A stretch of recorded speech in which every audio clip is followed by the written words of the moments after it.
Welcome.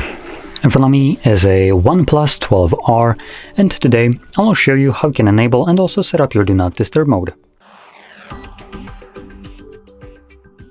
So to get started, you want to pull down your notifications by swiping down from the top of your screen, and then swipe down once again to extend the list of visible toggles.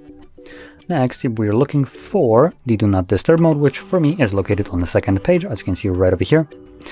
Once you see it, if you're doing this the first time around, I recommend holding it, and this will quickly take you to the settings where you can customize how the mode will function when enabled. Now, I'm going to only touch upon a couple of the options in here. So we have things like schedule, where you can select a fully automatic schedule, so it will turn on and off the mode at a provided day of the week and also time.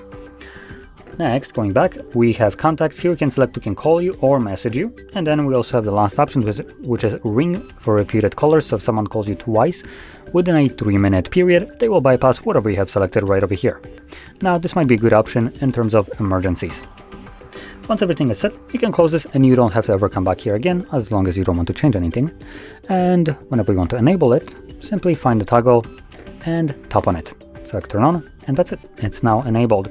Now, once you enable it, you will need to remember to turn it off, otherwise it would be running indefinitely in the background. And to disable it, just find the toggle once more, tap on it once again, and you're good to go. Now, this is for manual usage. If you're planning to use a schedule, just make sure that the schedule itself is enabled in here, like this. And that's all you would need to do. The device will do everything else for you. So with that being said, if you found this very helpful, don't forget to hit like, subscribe, and thanks for watching.